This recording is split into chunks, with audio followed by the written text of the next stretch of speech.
I was here at the office, my church office here at First Pres, working late one night on a sermon. It was about 8 p.m. that night, and it was a rainy Northern California, kind of bone-chilling, cold, really hard rain evening.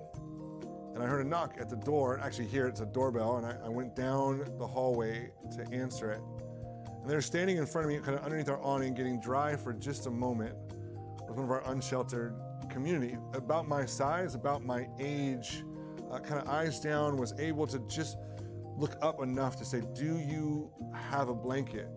I've got nowhere to be tonight, and I'm trying to make it through this evening.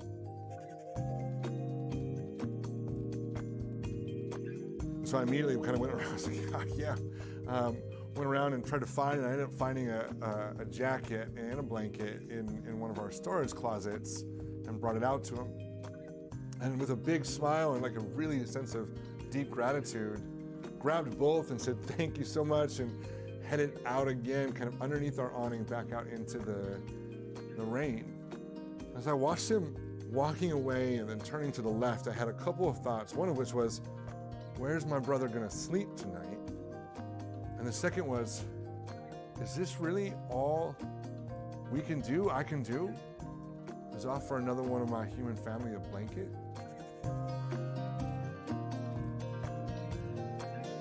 Every 2 years, in communities that are impacted with homelessness, there's a thing called a point-in-time count that's done. And what they do is they go out into the community, and between the hours of 5 a.m. to 9 a.m. in the winter, they count all of the individuals that are on the streets, individuals that are in cars, individuals that are in shelters.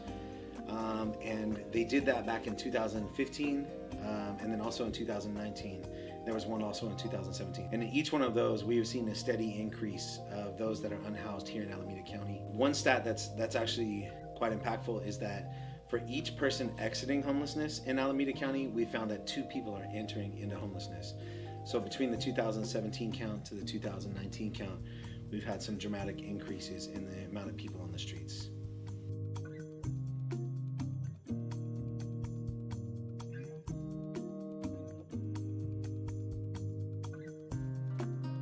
One of the things in the 2019 count that we found is that there were 1,254 individuals that were unhoused, and of that, 1,037 were unsheltered, meaning that they were not in a shelter, they were not in any sort of emergency or warming shelter like ours. They were literally sleeping on the streets. Another stat that's pretty crazy is that 57% of them have been residents in Alameda County for over 10 years.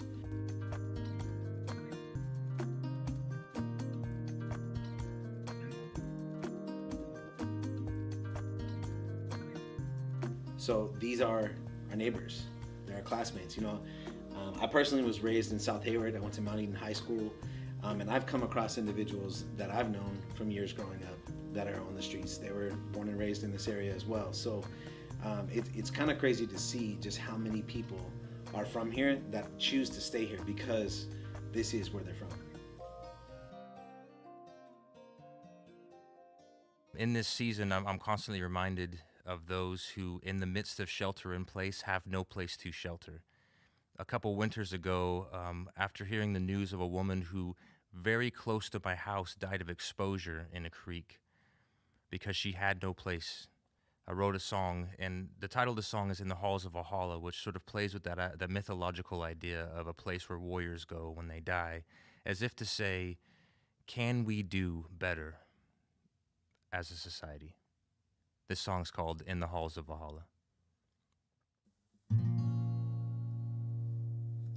In the halls of Valhalla, down the path that lights the way, as you exit out of darkness at the ending of your day.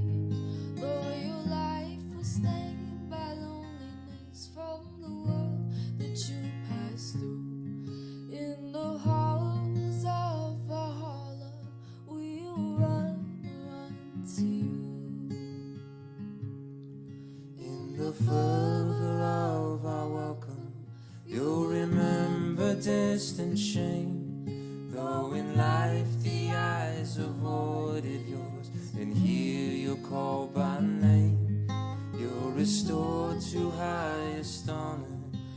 as you drop your cuffs and chains.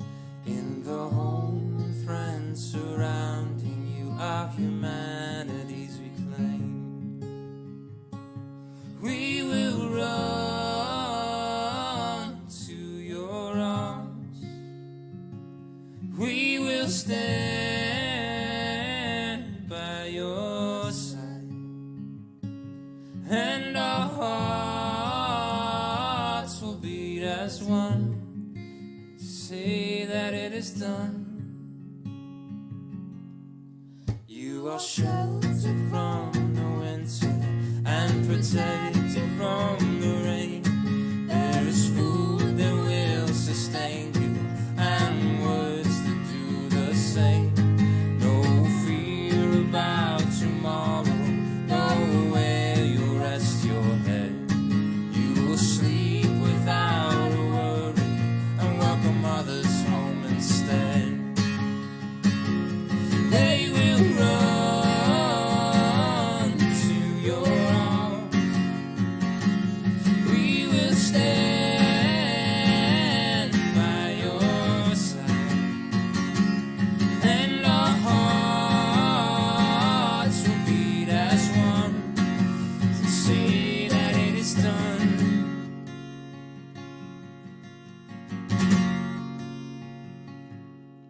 No longer doomed to wander in search of meaning, life, and peace. These halls will give you answers and set your heart at ease. You will find them in the stories, through the work that we all share. Oh, a place for fallen warriors. Welcome home, grab a chair.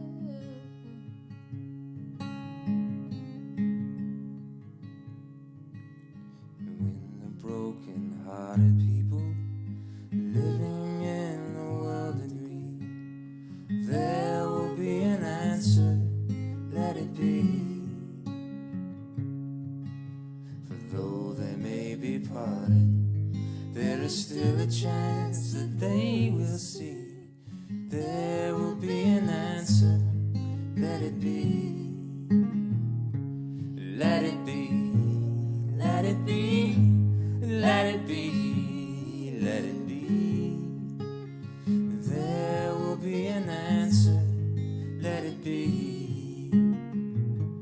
Let it be, let it be, let it be, let it be. There will be an answer, let it be.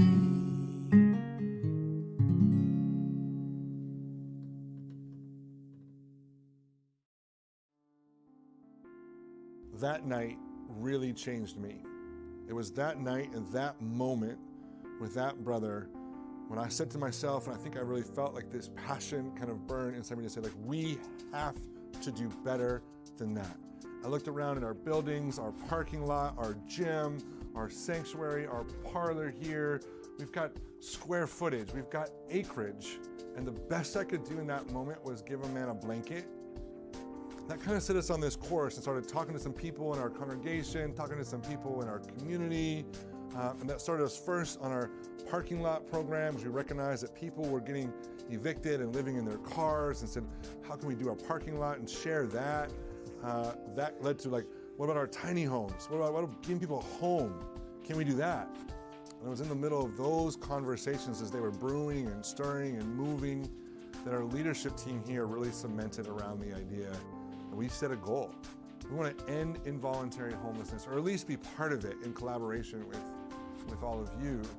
But we wanted from that kind of night to put forward, and now our leadership team and our staff and our community and so many of our larger community have really rallied around this idea that we can do better than just a blanket and just a sleeping bag. In December of 2017, we opened up our first winter warming shelter. We were going to be open on nights that were below 40 degrees. And so there's not that many nights that are below 40 degrees. So we were open a total of 30 something nights. And really, after that year, we thought, is this all we can do? What more can we do to help our community? So the second year, we thought we would be open on nights that were below 50 degrees. So there were a few more nights that we were open, and we were open about 80 nights that year. And then at the end of that year, really thought, what more can we do? So in our third year, we decided to become a winter shelter, which would be open every night, because we really felt like people need somewhere to sleep every night. So we were open for a total last year of 286 nights. Alright, my name's Seth Phillips, and when I came here, I was beaten down completely by the streets. I had nothing, everything was stolen from me completely, and I came here with no hope, and I came to this place has treated me greatly, has fed me, has took me under their wing, and I've been sober now for 4 days now. Yay! And I'm feeling better, and every day is better. You look good. I just want to thank and appreciate this place and their acceptance and everything that they've done for me. Thank you very much, Seth. And the staff is great. Some of the exciting things that we were able to witness this last year, from what Chizu mentioned about us being able to be a more consistent place for people to go, and then also opening our resource center. So we were open in the daytime as well as overnight. We saw people get connected to housing services, get connected to medical care, people get connected to mental health services, addiction recovery services. There's actually one gentleman who, when he arrived here, was really in a bad spot with his addiction. He was deep into his addiction. Just to give you an idea of how out of my mind I was, rather than having an ID, look, I drew like a picture of my ID, right, with my name on it. But since I've come here, not only do I have a ID, I have a driver's license. Awesome. And I got an ID myself. and I didn't even have a bank account. Andrea helped me out with making my Chime account. Sandrea? Yeah, it's Andrea. This place just gave me an environment where I could get off the methamphetamine, which was destroying my life for 10 months. And now I can go on to the next step, which is I'm going to the Salvation Army program in San Jose. Awesome. So this program has literally Change your life. saved my life and was essential. Through that, he was able to get himself an ID, get himself his driver's license, start to get his basic benefits turned back on. And when we closed for the end of the winter last season, he actually got himself enrolled into a long-term care program for him to be able to work through his addiction even deeper. And just about 2 months ago, we were given a call to find at the center what the address is we could forward his mail to, and he actually answered the phone. And the reason he answered the phone is because he got a job there. So now he's working, he's in recovery, he's in a very good place in his sobriety, and really is getting his legs underneath him. And you know, that's just one of the stories of what we've been able to see, where people, if they're able to find some safety, if they're able to find some permanence, if they're able to find a place where they can celebrate their wins and they can be corrected on things that they're working on, they can find accountability, they can get access to resources. If we can make a space like that where people can feel at home, we see that people actually tend to move into more sustainable lifestyles. One of those marks that we saw like late in the shelter season last year is came out, and we had one of our staff who was playing some music. He always plays music. He cuts hair. You know what I mean? He does a lot of things to help people to feel at home. There were some folks line dancing out in the courtyard out here, and that's a very high level sense of freedom that we feel when we can dance with others. We feel the safety, we feel the comfort, we feel the peace.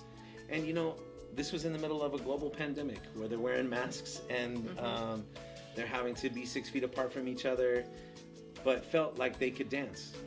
And for us, that was a huge moment.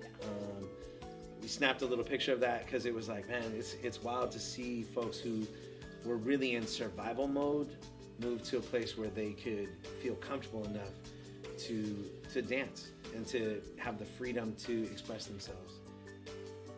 Really, our goal here at First Pres in South Hayward Parish is to be able to have a place where people can actually feel at home, and it's not contrived and it's not fabricated, but really does have the marks of what we all have in our regular lives.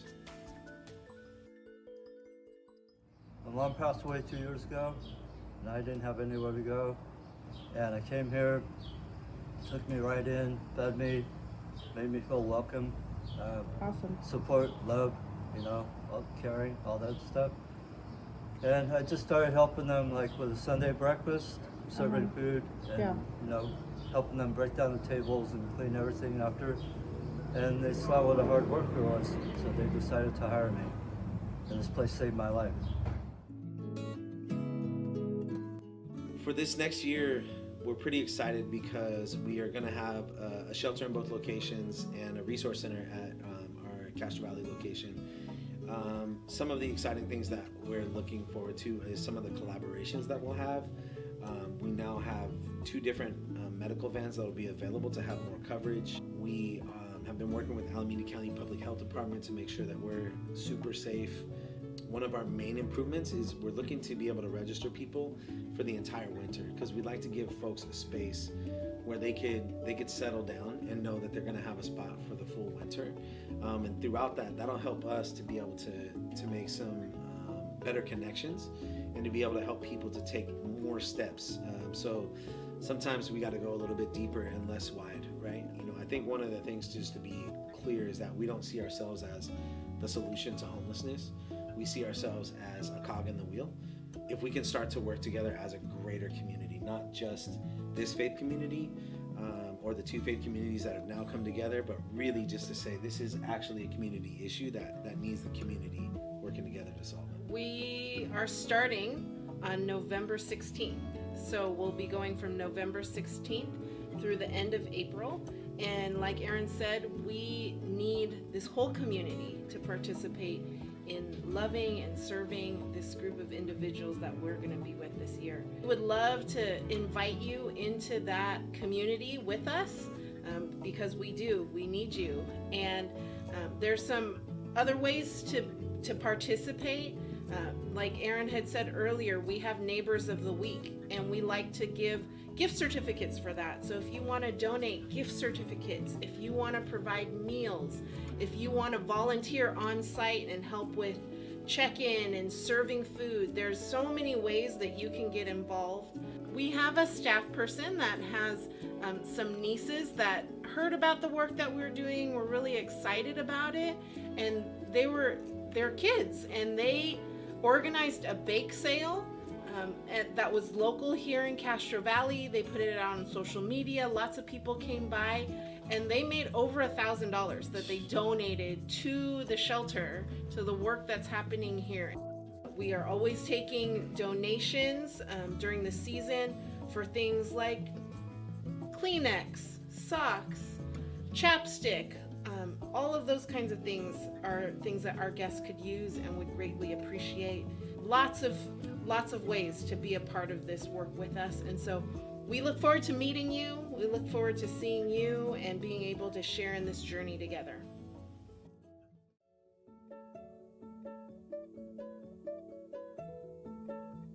So my dream for the Eden area in terms of housing and homelessness is pretty simple, I think. It would be that everyone has a place to be, that everyone has a place to call home, to eat, to feel safe, to sleep, just all of those basic things that many of us take for granted. And it's not that we don't have enough. I think we live in a society where we're so worried about not having enough for ourselves or our family, but there is enough. We aren't thinking collectively, and I think that's what we need, is to really be people that think about each other, that look at each other with compassion, that see each other's humanity, no matter what is happening, that each person that is here in this world deserves to be loved, to feel safe, to have something to eat, and a place to sleep. And so if we're able to use spaces like this church to house people, what a beautiful picture that could be.